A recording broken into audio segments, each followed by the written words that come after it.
ابو ہریرہ سے مروی ہے کہ رسول اللہ صلی اللہ علیہ وسلم نے فرمایا، جو شخص اللہ اور قیامت کے دن پر ایمان رکھتا ہے تو اس کو چاہیے کہ اچھی بات کہے ورنہ خاموش رہے، اور جو شخص اللہ اور آخرت کے دن پر ایمان رکھتا ہے اسے چاہیے کہ اپنے پڑوسی کی عزت کرے، اور جو شخص اللہ اور یوم آخرت پر ایمان رکھتا ہے اسے چاہیے کہ اپنے مہمان کی عزت کرے۔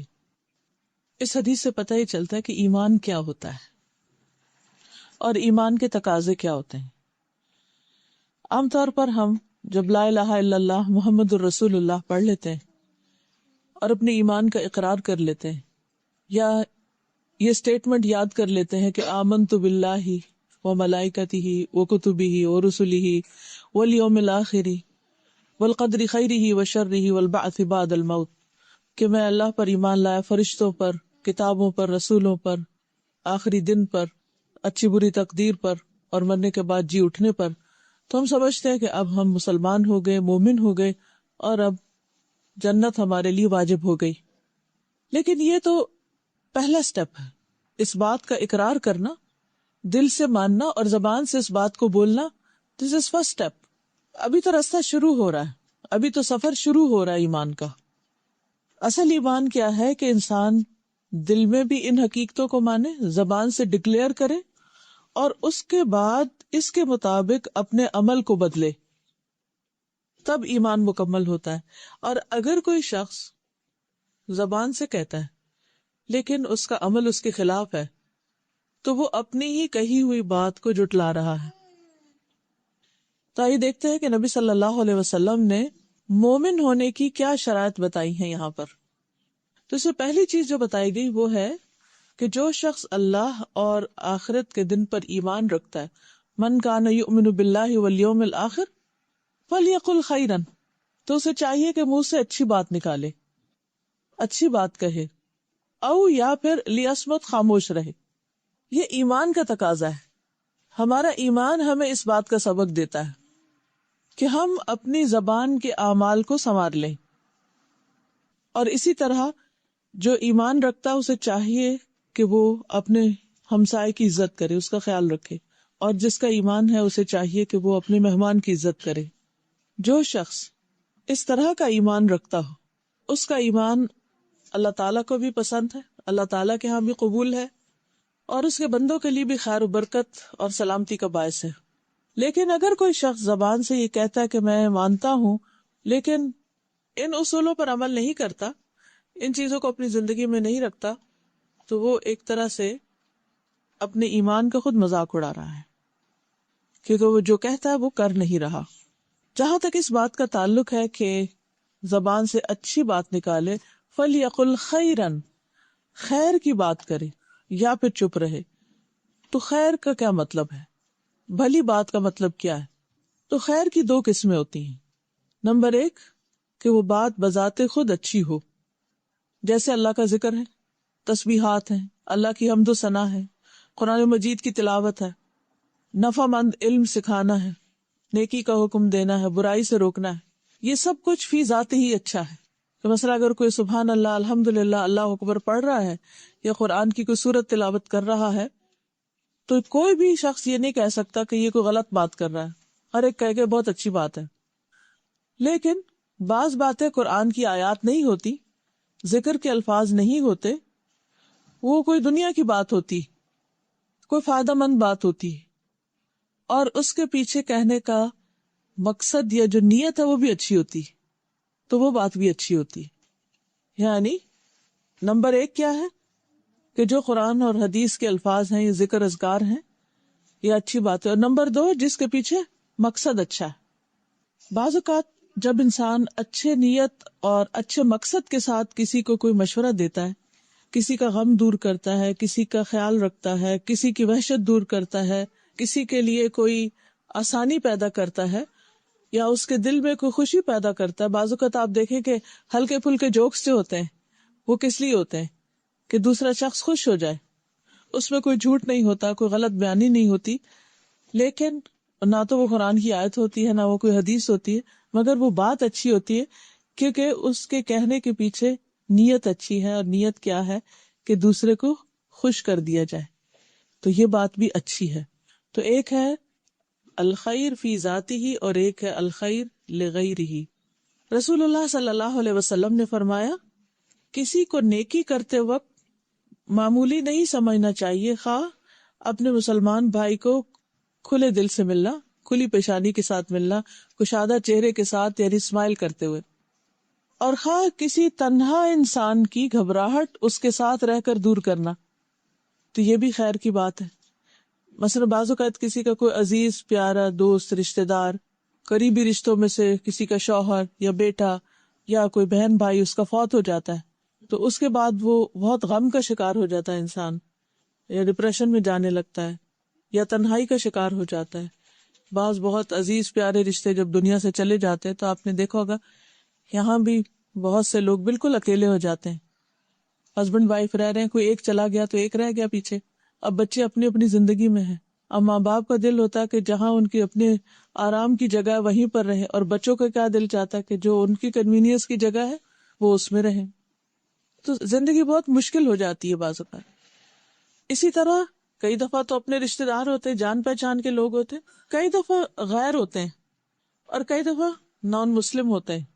اب مثلاً آپ کو یہ معلوم ہے کہ آپ کے نیبر میں کوئی نان مسلم ہے، کوئی خاتون ہے، اکیلی ہیں، کوئی ان کے بچے نہیں، کوئی ان کے عزیز رشتہ دار نہیں، یہاں کوئی ان کا خیال رکھنے والا نہیں.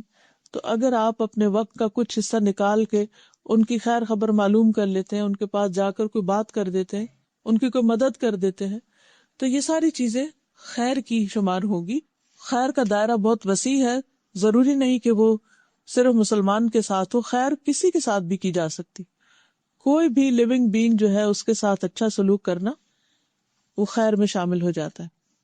پھر اسی طرح جب پڑوسی کی بات آتی ہے، نیبرز کی بات آتی ہے، تو اس میں وہ نیبر بھی شامل ہیں جو پرماننٹلی آپ کے ساتھ رہ رہے ہیں، وہ نیبر بھی شامل ہوتے ہیں جو آپ کے پاس تھوڑی دیر کے لیے بیٹھتے ہیں. مثلا اگر آپ جو لوگ آپ سے چیئرز پہ بیٹھے ہیں تو ان میں سے ہر ایک بیٹھنے والا دوسرے کا نیبر بن رہا ہے. جار بالجنب، پہلو کا ساتھی، کمپینین. آپ مثلا بس میں ٹریول کر رہے ہیں، گاڑی میں جا رہے ہیں، کہیں جا رہے ہیں، کوئی شخص جو آپ کے ساتھ بیٹھا ہے وہ سب اسی میں آ جاتے ہیں، وہ آپ کے نیبرز بن جاتے ہیں تھوڑی دیر کے لیے، اور کچھ لوگ زیادہ دیر کے لیے. تو یہاں پر کیا کہا جا رہا ہے کہ اس کی عزت کرو، اس کا احترام کرو. یعنی جب کبھی بات چیت کرنی پڑے، کوئی معاملہ کرنا پڑے، تو اس میں روڈنس نہ ہو، اس میں احترام کا معاملہ ہو، اچھا معاملہ ہو، خیر کا معاملہ ہو. اب ہوتا یہ کہ بہت دفعہ انسان کو جب انسانوں کے ساتھ واسطہ پڑتا ہے تو ضروری نہیں ہوتا کہ ہر چیز میں 100% دو لوگ اتفاق کریں، کیونکہ اللہ تعالیٰ نے ہر ایک کی عقل سمجھ مختلف رکھی ہے، اس لیے ہر ایک کا انداز سوچنے کا، کام کرنے کا مختلف ہوتا ہے. تو بہت دفعہ ایسا بھی ہوتا ہے کہ جب کوئی شخص ہماری سوچ سے مختلف کا ہوتا ہے یا اختلاف رائے ہوتا ہے بعض اوقات، تو اس میں ہم دوسرے کے نقطہ نظر کو سمجھتے نہیں یا پھر اس کو پازیٹیولی نہیں لیتے، جس کے نتیجے میں اختلاف بڑھتا ہے. جب اختلاف بڑھتا ہے تو بعض اوقات احترام کی حدیں پامال ہو جاتی. تو ہر مسلمان پر لازم ہے کہ وہ دوسرے مسلمان کا احترام کرے، اس کے ساتھ ڈیسنٹ رویہ اختیار کرے، غصے کا شکار نہ ہو، کیونکہ غصہ شیطان کی طرف سے ہوتا ہے اور شیطان انسان کا دشمن ہے. اور شیطان کیا چاہتا ہے کہ لوگوں کے تعلقات آپس میں خراب رہے. اسی لیے اللہ سبحانہ وتعالیٰ قرآن مجید میں ہمیں کیا حکم دیتے ہیں؟ قُلْ لِعِبَادِي يَقُولُ الَّتِي هِيَ أَحْسَنُ إِنَّ الشَّيْطَانَ يَنزَغُ بَيْنَكُمْ. قُلْ کہہ دیجئے، لِعِبَادِی میرے بندوں کو، یقولو وہ کہیں، الَّتِی ہِیَ أَحْسَنُ وہ بات جو اچھی ہو، یعنی جب بات کریں تو اچھی بات کریں. کیوں؟ اس لیے کہ ان الشیطان ینزغ بینکم، شیطان تمہارے درمیان پھوٹ ڈلواتا ہے. اور اس پھوٹ کا آغاز کہاں سے ہوتا ہے؟ ایک دوسرے کو رسپیکٹ نہ دینے سے، ایک دوسرے کے ساتھ اچھی طرح بات نہ کرنے سے. تو اس لیے یہ معمولی بات نہیں، یہ ایمان کا تقاضا ہے. اگر ہم اچھی طرح بات نہیں کریں گے، احترام نہیں دیں گے، تو اس سے ایمان میں خلل واقع ہو جائے گا، جڑیں ہل جائیں، بنیادیں ہل جائیں گی. اب آپ دیکھیے کہ ایک شخص اللہ کے سامنے جا کر کھڑا ہوتا ہے اور ایک ناقص ایمان کے ساتھ، تو اس کی کیا ویلیو ہوگی، کیا قدر و قیمت ہوگی. پھر اسی طرح جب پڑوسی کا احترام ہے تو صرف بات کے ساتھ احترام نہیں، بلکہ اس کی ضروریات کا خیال رکھنا اور اس کے ساتھ اچھا سلوک کرنا موقع کی مناسبت سے. اور پھر فَلْيُكْرِمْ ضَيْفَهُ، مہمان کی عزت کرنا. یعنی خواہ کوئی آپ کے گھر میں مہمان ٹھہرا ہوا ہے یا ویسے آپ کے علاقے میں کوئی مسافر ہے، اجنبی ہے، کوئی مسجد میں آ کے ٹھہرا ہے یا کسی بھی طرح، یعنی کوئی بھی ایسا شخص جو کسی جگہ کا پرماننٹ ریزیڈنٹ نہ ہو، مسلسل وہاں رہنے کے لیے نہ ہو، اس کا گھر وہاں نہ ہو، تو ایسا شخص جو ہے وہ مہمان کے زمرے میں آتا ہے. عام طور پر یہ ہوتا ہے کہ مہمان اگر رشتہ دار ہو تو لوگ رشتہ داری کا حق سمجھ کے اس کے ساتھ اچھا سلوک کرتے ہیں، لیکن بعض اوقات مہمان رشتہ دار نہیں ہوتا، کوئی دوست ہو سکتا ہے، کوئی جان پہچان کا شخص ہو سکتا ہے. اور بعض اوقات یہ بھی ہوتا ہے کہ نہ وہ رشتہ دار ہے نہ وہ دوست ہے، وہ جان پہچان کا بھی نہیں، اجنبی ہے. مثلاً آپ لوگ یہاں پر رہتے ہیں، کسی کے کوئی رشتہ دار پیچھے سے آتے ہیں، تو اب آپ کے رشتہ دار ہیں لیکن آپ کے نیبرز کے وہ رشتہ دار نہیں، آپ کے نیبرز ان کو نہیں پہچانتے یا ایک دوسرے کو نہیں جانتے. تو ایسے میں کیا ہوتا ہے کہ جو شخص دور سے آنے والا ہوتا ہے، کسی اور علاقے سے آنے والا ہوتا ہے، پھر وہ ایک وحشت سی محسوس کرتا ہے، گھبراہٹ محسوس کرتا ہے، بعض اوقات ان وانٹیڈ اور ان ویلکمنگ رویہ ہوتا ہے. تو یہ چیز مسافر کو تکلیف دیتی ہے یا انسان اس کو توجہ نہیں دیتا. اب مسئلہ آپ دیکھیے، جیسے کسی شادی میں، کسی فنکشن میں آپ لوگ اکٹھے ہوتے ہیں تو عموماً کیا ہوتا ہے کہ سب لوگ ان کو اچھی طرح مل رہے ہوتے ہیں جو جان پہچان کے ہوتے ہیں، اس کے گلے لگ رہے ہوتے ہیں اور ویلکم کر رہے ہوتے ہیں اور ایک دوسرے کو پوچھ رہے ہوتے ہیں. لیکن جو ان نون شخص ہوتا ہے، اجنبی شخص ہوتا ہے، اس کو دور سے دیکھتے ہیں اور اس چل پڑتے ہیں، یعنی خود آگے بڑھ کر اس کو کوئی سلام نہیں کرتا.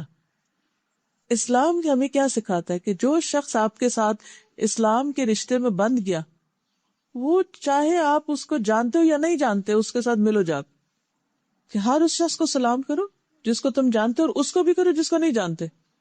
انسانیت کے رشتے میں تمہارا تعلق ہے، اس کے اسلام کے رشتے میں اس کے ساتھ تمہارا تعلق ہے.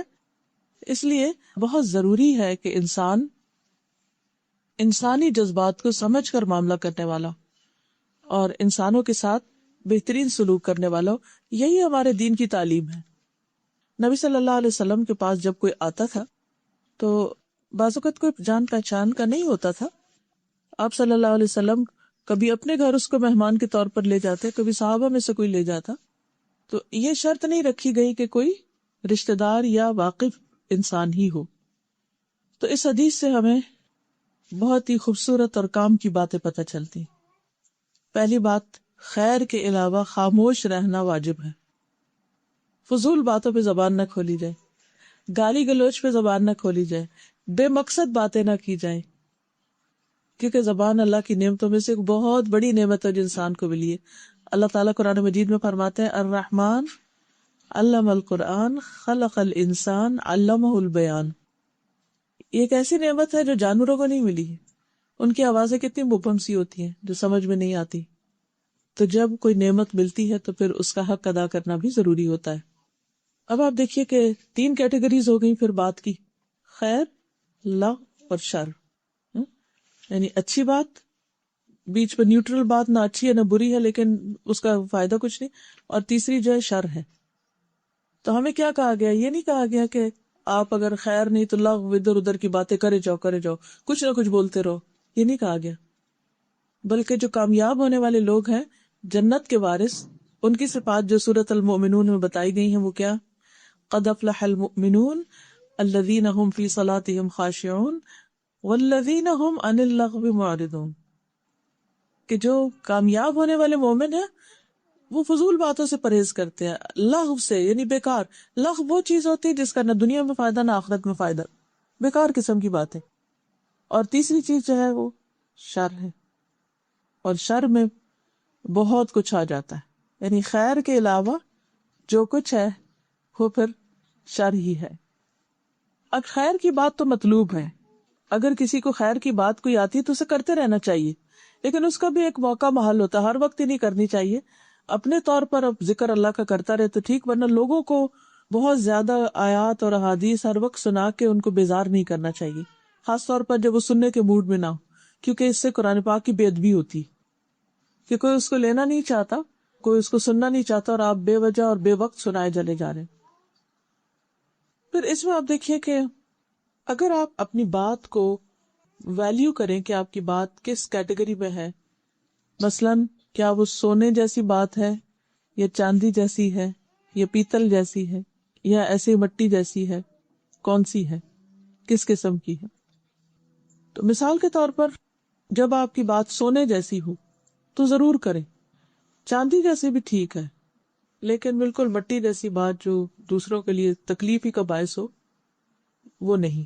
پھر اسی طرح اگر بولنے کی قیمت سونا ہو اور خاموش رہنے کی چاندی ہو تو پھر بولنا چاہیے، لیکن اگر خاموش رہنے کی قیمت سونا ہو اور بولنا چاندی ہو تب بھی خاموش رہنا بہتر ہے، کیونکہ سونے کو پریفر کرتا ہے انسان چاندی کے اوپر۔ اور ویسے بھی یہ ہے کہ انسان کی جو بات ہے وہ بات کر کے گوانے والی بات نہ ہو، تو انسان ہمیشہ یہ سوچے کہ جو کچھ میں کہنے والا ہوں اس کا آگے فائدہ کتنا ہونے والا ہے، یہ کہاں جا کے بیٹھے گی، اس کا نتیجہ کیا ہوگا۔ تو عقل مند وہ ہے جو سوچ سمجھ کے بولے، ضرورت کا بولے، بے وقت نہ بولے، بے فائدہ نہ بولے، اور شر کی قسم کی تو کوئی بات نہ بولے۔ اب آپ دیکھیے کہ شر بھی دو طرح کا ہے، ایک وہ شر ہے جو فی ذاتی ہی شر ہے، جیسے جھوٹ ہے، غیبت ہے، گالی گلوچ ہے، کوئی ڈاؤٹ ہی نہیں اس میں کہ شر ہے۔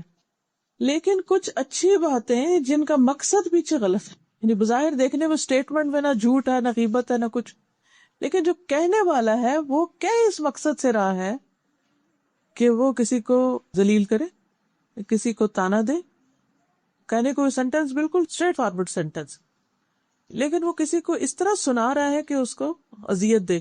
عام بندے کو نہیں پتا، لیکن جس کو سنا رہا ہے اس کو خوب پتا ہے کہ کس کو سنا رہا ہے، اور اس نیت سے سنا رہا ہے کہ اس کو ٹارچر کرے۔ اگر یہ نیت نہیں تو پھر اللہ کے ہاں وہ شر نہیں لکھا جائے گا، لیکن اگر نیت ہے کہ دوسرے کو ذلیل کرے تو یہ اس سے بدترین نیت اور اس سے بدترین بات کوئی نہیں ہو سکتی، اس سے بچنا چاہیے۔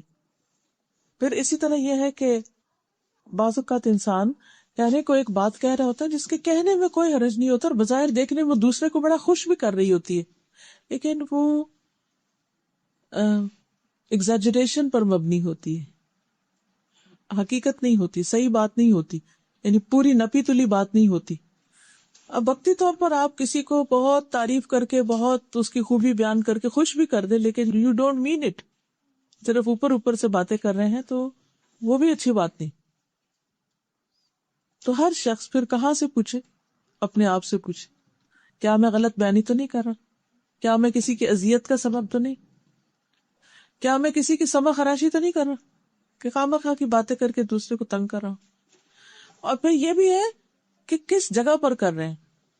مثلاً آپ تلاوت ہی کر رہے ہیں لیکن کسی سوئے ہوئے شخص کے پاس کر رہے ہیں، تو پھر کیا خیال ہے تلاوت لیکن سونے والے کی نیند ڈسٹرب کر رہے ہیں، سونے والے کو آپ ڈسٹرب کر رہے ہیں۔ تو اب آپ دیکھیے کہ جب آپ سونے والے کو ڈسٹرب کریں گے تو چاہے آپ تلاوت ہی کر رہے ہو، وہ آپ کا کیا بن جائے گا؟ پھر ٹھیک نہیں رہے گی بات۔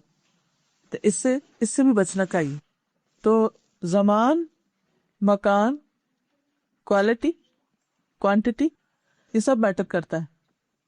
کون سی بات آپ نے کس ٹائم پر کی، کس جگہ پر کی، کتنی مقدار میں کی، اور کس کوالٹی کی تھی، سونا تھی چاندی تھی۔ تو اگر انسان ان ساری چیزوں کو ناپ تول کے بولے تو کوئی خرابی نہ ہو، کوئی جھگڑا اور فساد ہی نہ ہو۔ اور ایمان کا تقاضا یہی ہے کہ ایسا ہی کرو، تب ایمان مکمل ہوگا۔ فجر کا وقت ہے اور آپ میں تیاروں کو اٹھانا چاہتے ہیں، ایک بار کھایا، دو بار کھایا نہیں ادھرے، آپ نے اپنی فجر کی نماز پڑھ کے اس کے بعد تلاوت اس نیت سے شروع کر دی کہ ان کی آواز میں سنیں گے تو شاید۔ جی، تو ابھی میں نے عرض کیا نا کہ مقصد کیا ہے؟ مقصد ہے کہ گھر والے اٹھ جائیں، تو یہ اچھا مقصد ہے یا برا مقصد ہے؟ اب اگر آپ یہی آدھی رات کو اٹھ کے یا تہجد کے وقت جبکہ دوسروں کے اوپر تہجد فرض نہیں، اس وقت اگر آپ کر رہے ہیں تو وہ ٹھیک نہیں، لیکن آپ فجر پڑھ چکے اور دوسروں کا اب اٹھنا ہی چاہیے، اس وقت پڑھ رہے ہیں تو اس میں کوئی حرج نہیں۔ اب آپ اس کو خود بھی غور کیجئے دیکھیں میں نے آپ کو جو کرائٹیریا دیا نا، مکان، جگہ کون سی ہے، زمان، ٹائم کون سا ہے، وہی کام اگر ایک وقت میں کریں گے تو بہت ہی اچھا ہے، اور دوسرے وقت میں کریں گے تو وہی اچھا نہیں. اور پھر کتنا کر رہے ہیں اور کس کوالٹی کا کر رہے ہیں. کوالٹی سے مراد ہے کہ کس انداز سے اور کس طریقے سے اور کس درجے کا وہ دوسروں کو فائدہ پہنچا رہا ہے. کیونکہ کچھ چیزیں ایسی ہوتی ہیں کہ جو آپ کرتے ہیں آپ کے نزدیک وہ سونے کے بھاؤ ہیں، لیکن وہ دوسرے کے نزدیک اس کی کوئی ویلیو نہیں، وہ اس کو مٹی کے بھاؤ بھی نہیں لیتا. تو پھر آپ کو کیا کرنا چاہیے؟ مثلا قرآن کی ایک آیت سونے سے بھی مہنگی ہے. ایک شخص وہ ہے کہ جو طلبگار ہے اس کا، اور ایک وہ ہے کہ اس کے اوپر مار ہے وہ. تو پھر ہمیں سوچ سمجھ کے اس کو استعمال کرنا چاہیے. رسول اللہ صلی اللہ علیہ وسلم نے فرمایا ہر آدمی کی انتہائی بابرکت اور انتہائی منحوس چیز اس کی زبان ہے. اسی زبان سے برکتیں آتی ہیں اور اسی زبان سے نحوستیں آتی ہیں. اسود کہتے ہیں کہ میں نے رسول اللہ صلی اللہ علیہ وسلم سے عرض کیا، یا رسول اللہ صلی اللہ علیہ وسلم مجھے کوئی وصیت فرمائیے. آپ نے فرمایا اپنے ہاتھ کو قابو میں رکھو، یعنی ہاتھ سے کسی کو تکلیف نہیں دو. میں نے کہا کہ اگر میرا ہاتھ قابو میں نہ رہے تو پھر کیا کروں؟ اگر میرا ہاتھ قابو میں نہ رہے تو پھر کیا چیز قابو میں رہ سکتی؟ آپ نے فرمایا زبان کو قابو میں رکھو، اس کا دروازہ بند کر دو. میں نے کہا اگر زبان قابو میں نہ رہے تو فرمایا پھر تم اپنے ہاتھ کو اچھے کام کے لیے بڑھاؤ اور اپنی زبان سے اچھی بات کرو. فَلْيَقُلْ خَيْرًا، چاہیے کہ اچھی بات کرے ورنہ چپ رہے. اب یہ جو باتیں تین طرح کی ہوتی ہیں، ایک خیر ہوتی ہے، ایک شر ہوتی ہے، اور ایک بیچ کی لغو ہوتی ہے. نہ وہ خیر ہوتی ہے نہ وہ شر ہوتی ہے، اس میں کوئی فائدہ نقصان کچھ بھی نہیں ہوتا، لیکن وہ بھی بیکار ہے. تو ہمیں اچھی بات کرنی چاہیے، اور اچھی بات جو ہے وہ یا فی ذاتی ہی اچھی ہوتی ہے یا لغیری ہی اچھی ہوتی. خیر لغیری ذات میں کیا ہے، جیسے قرآن اور ذکر اذکار وغیرہ، اور لغیری ہی کا مطلب ہے جس بات کے وہ بظاہر قرآن اور سنت کا لفظ یا آیت یا حدیث تو نہیں، لیکن کوئی اچھی بات ہے، لیکن اچھی نیت سے کہی گئی. اب کوئی بھی بات اگر اچھی نیت سے نہیں کہی گئی تو وہ اچھی نہیں ہوتی. ہاں اگر اچھی نیت کے ساتھ آپ نے اچھی بات کہی ہے جس میں کسی کو کوئی فائدہ پہنچ رہا ہے تو وہ بات آپ کے لیے صدقہ شمار ہوگی. حدیث میں آتا ہے الکلمۃ الطیبۃ صدقہ، اچھی بات کرنا بھی صدقہ. رسول اللہ صلی اللہ علیہ وسلم نے فرمایا جہنم سے بچو خواہ آدھی کھجور صدقے میں دے کر. اور اگر کسی کو یہ بھی میسر نہ ہو، آدھی کھجور نہیں ہے اس کے پاس، تو بھلی بات کر کے، اچھی بات کر کے بھی جہنم سے بچا جا سکتا ہے، کیونکہ وہ صدقہ ہے. کچھ لوگوں کے پاس مال ہوتا ہے، کچھ لوگوں کے پاس علم ہوتا ہے، کسی کے پاس حکمت ہوتی ہے، کوئی اچھا مشورہ ہوتا ہے. تو جب آپ صحیح وقت میں صحیح جگہ پر صحیح بات کرتے ہیں اور اس سے دوسرے کو فائدہ پہنچ جاتا ہے، کسی کا غم دور ہو جاتا ہے، کسی کی پریشانی دور ہو جاتی ہے، کسی کو کوئی راہ مل جاتی ہے، تو اس سے اس شخص کو جو فائدہ پہنچے گا وہ سارا آپ کے حصے میں ثواب لکھ لیا جائے گا، کیونکہ آپ اس کا ذریعہ بنے، آپ اس کا سبب بنے. پھر اسی طرح اچھی بات انسان جب زبان سے نکالتا ہے اور انسان کو بعض اوقات پتہ ہی نہیں ہوتا کہ وہ کتنی ویلیوبل بات ہے، اور اس کا دھیان بھی اس طرف نہیں جاتا، تو اللہ سبحانہ تعالیٰ اس کی وجہ سے اس کے بے پناہ درجات بڑھا دیتا ہے. اسی طرح بعض اوقات انسان کو ایسی بات زبان سے نکالتا ہے، اس کو خیال بھی نہیں ہوتا کہ یہ کوئی بہت بری بات ہے، لیکن اس کی وجہ سے انسان جہنم کی گہرائیوں میں چلا جاتا ہے. تو ہمیشہ انسان سوچ سمجھ کے بات کرے. رسول اللہ صلی اللہ علیہ وسلم نے فرمایا کوئی شخص اللہ کو راضی کرنے والی ایک بات کرتا ہے جو اللہ تعالیٰ کو خوش کر دیتی، وہ نہیں سمجھتا کہ اس کا اثر وہاں تک ہوگا جہاں تک ہو جاتا ہے حقیقت، کہاں کہاں تک وہ بات فائدہ دے جاتی. اس بات ہے صرف بات، لیکن اس بات کی وجہ سے اللہ تعالیٰ قیامت تک کے لیے اس بندے کے حق میں اپنی خوشنودی لکھ دیتا ہے، میں اس بندے سے راضی ہو گیا. تو اس لیے یہ جو ٹول ہے نا ہمارے پاس زبان کا، یہ کوئی معمولی چیز نہیں ہے، وہ بہت بڑی چیز ہے. اب ڈپینڈ کرتا ہے کہ ہم اس کو استعمال کیسے کرتے ہیں. ایک اور حدیث میں آتا ہے کہ سلام عام کرنا، اچھا کلام کرنا ایسے اعمال ہیں جو بخشش کو واجب کر دیتے ہیں. آپ کے لیے لکھی جاتی ہے بخشش، لیکن اس کے لیے کیا ہے کہ کوئی آپ کو سلام کرے یا نہ کرے، خود آگے بڑھ کے کرے، اور پھر جب بات کرے تو اچھی طرح بات کرے، پیار سے بات کرے. ہانی بن یزید کہتے ہیں میں نے کہا اے اللہ کے رسول صلی اللہ علیہ وسلم کون سی چیز جنت کو واجب کرتی، یعنی کوئی ایسی چیز ہو بس مجھے گارنٹی مل جائے کہ جنت میں پہنچ جاؤ. آپ نے فرمایا بس تم عمدہ کلام اور کھانا کھلانے کو لازم پکڑ لو، اگر واقعی جنت میں جانا چاہتے ہو تو یہ دو کام کرو. رسول اللہ صلی اللہ علیہ وسلم جب سب سے پہلے مدینہ میں تشریف لے گئے تو آپ نے جو پہلی تعلیم دی تھی جس کو سن کر عبداللہ بن سلام مسلمان ہو گئے تھے وہ کیا تھی کہ لوگوں سلام پھیلاؤ، اچھی گفتگو کرو، رشتہ داریوں کو جوڑو، اور راتوں کو جب لوگ سو رہے ہوں تو تم قیام کرو، تم سلامتی کے ساتھ جنت میں چلے جاؤ گی. ایک اور جگہ پر آتا ہے کہ جنت میں ایسے بالا خانے نے اوپر بلند مقامات پر گھر ہیں جن کا اندر کا حصہ باہر سے اور باہر کا حصہ اندر سے نظر آتا ہے، جیسے گلاس ہاؤسز ہوتے ہیں. ایک بدو نے پوچھا یا رسول اللہ صلی اللہ علیہ وسلم یہ کس کے لیے ہیں، اتنے خوبصورت گھر کس کے ہوں گے؟ فرمایا اس شخص کے لیے جو بات اچھی کرے، ضرورت مندوں کو کھانا کھلائے، اور جب رات کو لوگ سو رہے تو صرف اللہ کے لیے تہجد کی نماز ادا کرے، تو اس کو یہ بہترین گھر ملے. اس کے برعکس اگر کوئی شر کی بات کرتا ہے تو وہ ناراضگی کی بات ہے، جہنم میں جانے کی بات ہے، بالکل اس کے اپوزٹ بات آتی. اور لغو بھی انسان کی کامیابی کے راستے میں رکاوٹ ہو جاتی، کیونکہ نہیں پتا ہوتا کہ وہ انسان کے لیے مائنس، اس کے نیکیوں کو مائنس کر دے. اور اگر انسان کو نہیں سمجھ آ رہی کہ کیا بات کرنی تو ضروری نہیں ہوتا بولنا. بعض اوقات ہم سمجھتے ہیں کہ ہم اپنا مشورہ ہر صورت دیں، چاہے کوئی مانگے یا نہ مانگے، کوئی پوچھے یا نہ کچھ. تو ایسی صورت میں جو اگر آپ کو خود سمجھ نہیں آ رہی کہ آپ کی بات کس طرف کو جا رہی ہے تو بہتر ہے خاموشی اختیار کی جائے، کیونکہ حدیث میں آتا ہے کہ من صمت نجا، جس نے خاموشی اختیار کی وہ نجات پا گیا. دنیا میں بھی اس کو کوئی نہیں پکڑ سکتا کیونکہ اس نے بات کہی نہیں. اور یہی وجہ ہے کہ اگر آپ کسی کی برائی نہیں کرتے، کسی پہ کوئی الزام تراشی نہیں کرتے، کسی کا برا نہیں چاہتے، تو آپ کو کوئی ڈر بھی نہیں ہوتا، کیونکہ آپ کو اپنا پتہ ہے کہ آپ نے کسی کے خلاف کوئی نفرت نہیں پھیلائی، کوئی کسی کو تنگ نہیں کیا، کسی کو ستایا نہیں، کوئی آپ کا کیا کر سکتا. انسان جب بولتا ہے اور غلط بولتا ہے تو وہ دراصل دوسرے کے ہاتھ میں اپنے خلاف ہتھیار پکڑا دیتا ہے، اب مارو مجھے. نبی صلی اللہ علیہ وسلم زیادہ تر خاموش رہتے تھے، البتہ آپ کی موجودگی میں صحابہ شعر بھی پڑھتے تھے. آپ کبھی ہنستے بھی تھے لیکن اکثر تبسم فرماتے، یعنی لوگوں کی باتیں سن کر مسکرا دیتے. کبھی ہنسی بھی آتی ہے آپ کو، لیکن زیادہ تر آپ خود اس میں، یہ نہیں کہ انہوں نے شعر پڑھنے شروع کیے تو آپ بھی شروع ہو گئے، ایسا نہیں کرتے تھے، کیونکہ آپ کا مقام کچھ اور تھا. ایک چیز ایک عام انسان کے لیے کوئی گناہ کی بات نہیں ہو سکتی، لیکن مقربین کے لیے وہ چیز پسندیدہ نہیں ہو. وہ کہتے ہیں نا کہ حسنات الابرار سیئات المقربین. حسنات الابرار یعنی جو عام نیک لوگ ہیں ان کی جو نیکیاں ہوتی ہیں بعض اوقات وہ مقربین کے حق میں سیئات ہوتی ہیں. جو اللہ کے مقرب پسندیدہ بندے ہوتے ہیں ان کو وہ زیب نہیں دیتی.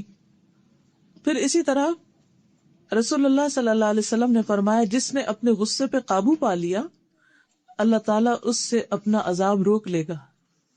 یعنی جس نے اپنی زبان کنٹرول کی، غصہ کنٹرول کیا، اللہ تعالیٰ اس سے آگ کو کنٹرول کر دے گا، روک دے گا. اور جس نے اپنی زبان کی حفاظت کی اللہ تعالیٰ اس کے عیبوں پر پردہ ڈال دے گا، اس کے عیب پوشی کرے گا. نبی صلی اللہ علیہ وسلم نے فرمایا اللہ تعالیٰ اس بندے پر رحم فرمائے جس نے کوئی بات کی تو فائدے کی اور اگر وہ خاموش رہا تو سلامت رہا. یعنی بولتا ہے تو فائدے کا بولتا ہے، ورنہ چپ رہ کے سلامت رہتا ہے. صوبان کہتے ہیں کہ رسول اللہ صلی اللہ علیہ وسلم نے فرمایا خوشخبری ہے اس کے لیے جس نے اپنی زبان پہ قابو پا لیا، اسے اس کے گھر نے کشادگی اور گنجائش دی، یعنی اس کے گھر میں اس کے لیے موضوع ٹھکانا ہے، اور وہ اپنے گناہ پر رویا. تو ایسا شخص جو ہے اس کے لیے خوشخبری، یعنی بہترین کردار کا مالک ہے. پھر ہمسایوں کی بات آتی تو ہمسایوں کا کیا ہے کہ رسپیکٹ دینا، ان کو ان کے حقوق کا خیال رکھنا، ان کو اہمیت دینا، امپورٹنس دینا، ضرورت کے وقت ان کے کام آنا. اسی طرح انسان کی خوش قسمتی کی 4 چیزیں، 4 علامتیں: نیک بیوی، کھلا گھر، نیک ہمسایہ، اچھی سواری. یہ 4 چیزیں جس کے پاس ہو انتہائی خوش قسمت انسان ہے. اور 4 چیزیں بدبختی کی علامت ہے: بری بیوی، تنگ گھر، برا ہمسایہ، بری سواری۔ یہ چاروں چیزیں انسان کی زندگی حرام کر کے رکھ دیتی ہیں۔ تو ہمیں یہ دیکھنا چاہیے کہ ہم دوسروں کے حق میں کیسے ہمسائے۔ حضرت عبداللہ بن عمر سے روایت ہے، رسول اللہ صلی اللہ علیہ وسلم نے فرمایا، اللہ کے نزدیک بہترین دوست وہ ہیں جو اپنے دوست کے لیے بہتر ہیں۔ بہترین ساتھی وہ ہے خیر الاصحاب۔ اصحاب کا لفظی ترجمہ تو ساتھی، کمپینین کیا جاتا ہے، وہی ٹھیک ہے، لیکن دوست ساتھی کے معنوں میں بھی استعمال ہوتا ہے۔ اور بہترین پڑوسی وہ ہیں جو اپنے پڑوسی کے حق میں اچھے ہیں۔ ہمسائے کا اتنا بڑا مقام ہے کہ انسان کے اچھے یا برے ہونے کا سرٹیفکیٹ وہ دیتے ہیں۔ حدیث میں آتا ہے، ایک آدمی نے پوچھا کہ مجھے کیسے پتا چلے گا جب میں نیکی کروں یا برائی کروں تو میں نیک ہوں یا نہیں؟ مجھے کیسے پتا چلے گا میں کہاں ہوں، میں اچھا ہوں کہ نہیں؟ آپ کو کبھی ایسا خیال آتا ہے اپنے بارے میں، پتہ نہیں میں نیک ہوں کہ نہیں، پتہ نہیں میں اچھا ہوں کہ نہیں، پتہ نہیں میں کیسا ہوں، کون ہوں؟ رسول اللہ صلی اللہ علیہ وسلم نے فرمایا، جب تمہارے نیبرز کہیں کہ تم نے اچھا کام کیا ہے تو تم اچھے، اور جب وہ کہیں کہ تم نے برا کیا ہے تو تم برے، یعنی تمہاری گواہی تمہارے نیبرز دیں گے کہ تم کون۔ ایک اور حدیث میں آتا ہے، صحیح الجامع صغیر کی روایت ہے، جب تمہارے پڑوسی تمہاری تعریف کریں تو تم محسن ہو، اور اگر تمہارے پڑوسی تمہاری برائی کریں تو تم گناہگار ہو۔ اپنا مقام اپنے پڑوسی کی نظر میں پہچانو، نیبر سے پوچھو کہ کون۔ ہو سکتا ہے آپ کہیں کہ ہمارے تو نیبرز جو ہیں وہ نان مسلم ہیں، ہمارا کوئی سلام دعا نہیں ان سے، ہم نہیں جانتے وہ کون ہے، وہ نہیں جانتے ہم کون ہیں، لیکن اس کے باوجود بھی لوگ آپ کو جانتے ہوتے۔ آپ اپنا گاربیج کہاں پھینکتے ہیں، آپ اپنا لان کب موو کرتے ہیں، کب کیا صفائی کرتے ہیں، کیا نہیں کرتے، گھر میں شور ہنگامہ کیا کرتے ہیں، اگر اوپر نیچے رہتے ہیں تو کیسے رہتے ہیں، بیسمنٹ میں جو رہتے ہیں وہ آپ کے بارے میں کیا کہتے ہیں، یعنی وہ کوئی نہ کوئی اوپینین آپ کے بارے میں ضرور رکھتے ہیں۔ تو سوچئے ان کا اوپینین کیا ہے آپ کے بارے میں، کہ آپ کون ہیں۔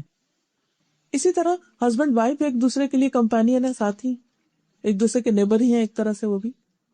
تو آپ صلی اللہ علیہ وسلم نے کیا فرمایا کہ تم میں سے بہترین وہ ہیں جن کے اخلاق اچھے ہوں، اور ان کے اخلاق اچھے ہیں جو اپنے گھر والوں کے لیے اچھے۔ اگر کسی کا اخلاق اپنے گھر میں اچھا نہیں، گھر والوں کے ساتھ وہ بدتمیزی کرتا ہے، گھر والوں کے ساتھ بد اخلاقی کرتا ہے، تو وہ حقیقت میں اچھا نہیں۔ رسول اللہ صلی اللہ علیہ وسلم نے فرمایا، اس نے اخلاق اور اچھی ہمسائیگی شہروں کو آباد کرتی ہے اور عمر میں اضافے کا باعث بنتی ہے۔ لمبی زندگی ملتی ہے ان لوگوں کو جو اچھے اخلاق والے اور اچھے ہمسائے ہوتے ہیں۔ تو اس کے لیے اچھا ہمسایہ بننے کے لیے اپنے ہمسایوں کے کھانے پینے کی ضرورت کا خیال رکھنا، ضرورت کے وقت مدد کرنا، کوئی فوت ہو جائے تو اس کی تعزیت کو جانا، اس کے کفن دفن کا انتظام کرنا، بیمار ہو جائے تو اس کا پوچھنا، نان مسلم بھی ہو تو ان کا بھی خیال رکھنا۔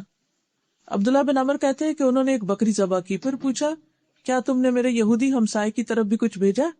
کیونکہ میں نے رسول اللہ صلی اللہ علیہ وسلم سے سنا، آپ فرماتے تھے، جبریل مجھے ہمسائے کے بارے میں اتنی وصیت کرتے رہے کہ مجھے خیال ہوا کہ کہیں اس کو میرا وارث ہی نہ بنا دے۔ پھر ضرورت پڑنے پر دروازہ بند نہ کرنا۔ پھر اسی طرح اس کو اگر دیوار میں کونٹی کاٹنے کی ضرورت ہے یا کہیں کچھ کسی قسم کی ہیلپ چاہیے تو اس میں مدد دینا۔ پھر اذیت دینے سے بچنا۔ نبی صلی اللہ علیہ وسلم نے 3 بار فرمایا، واللہ، اللہ کی قسم، لا یؤمن، واللہ لا یؤمن، واللہ لا یؤمن، اللہ کی قسم وہ مومن نہیں، وہ مومن نہیں، اس کا ایمان ہی نہیں۔ پوچھا گیا کون مومن نہیں؟ فرمایا جس کے شر سے اس کا پڑوسی محفوظ نہیں، جو اپنے نیبرز کو تکلیف دیتا ہے، وہ مومن ہی نہیں۔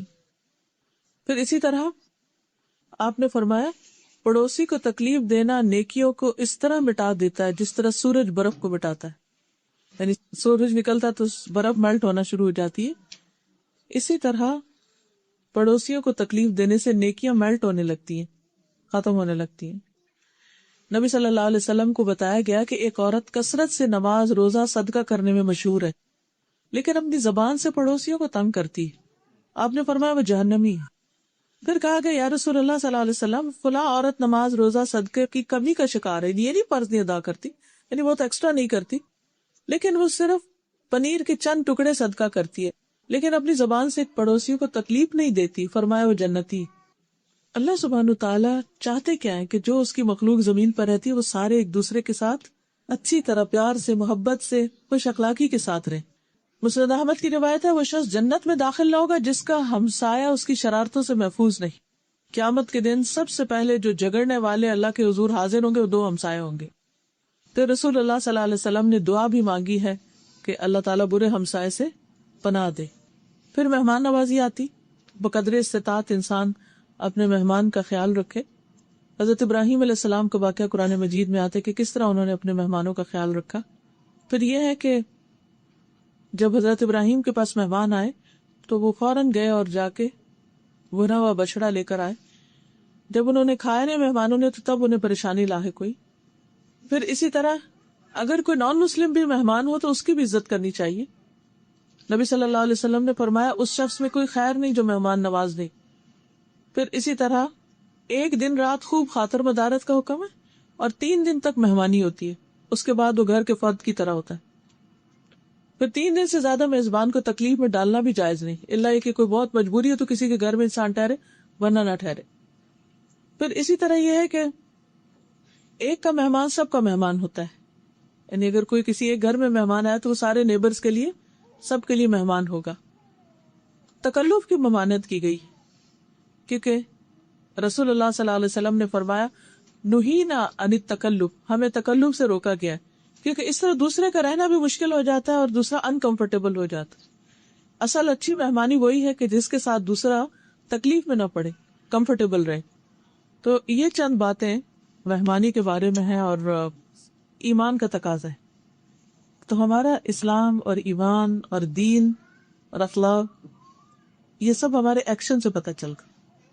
اور کبھی ونس اپان اے ٹائم کوئی کسی کو ملتا ہے تو اتنی بات نہیں ہوتی، لیکن جو روز ملے، ساتھ رہے، ان کا ایک دوسرے پر حق زیادہ ہو جاتا ہے۔ تو اللہ تعالیٰ سے دعا ہے کہ وہ ہمیں عمل کی توفیق عطا۔ سبحان اللہ والحمد للہ ولا الہ الا اللہ واللہ اکبر ولا حول ولا قوة الا باللہ العلی العظیم۔ اللہم صلی علی محمد وعلی آل محمد کما صلیت علی ابراہیم وعلی آل ابراہیم انک حمید مجید۔ اللہم بارک علی محمد وعلی آل محمد کما بارکت علی ابراہیم وعلی آل ابراہیم انک حمید مجید۔ ربنا آتنا فی الدنیا حسنۃ وفی الآخرۃ حسنۃ وقنا عذاب النار۔ ربنا لا تزغ قلوبنا بعد اذ ہدیتنا وہب لنا من لدنک رحمۃ انک انت الوہاب۔ ربنا ہب لنا من ازواجنا وذریاتنا قرۃ اعین وجعلنا للمتقین اماما۔ یا اللہ پاک جو کچھ ہم نے پڑھا ہے، سنا ہے، سیکھا ہے، سکھایا ہے، ہمیں اس پر عمل کی توفیق عطا فرما۔ اللہ ہمیں جہنم کی آگ سے بچا لے، جنت الفردوس میں جگہ عطا فرما۔ یا رب العالمین تو ہمارے اخلاق کو بہترین کر دے، ہمارے معاملات کو بہترین کر دے، ہمیں اپنی زبان کو کنٹرول کرنے کا طریقہ سکھا دے۔ یا اللہ تو ہمیں، ہماری اولادوں کو، ہمارے شوہروں کو، ہمارے بچوں کو، سب کو نیک ہدایت عطا فرما۔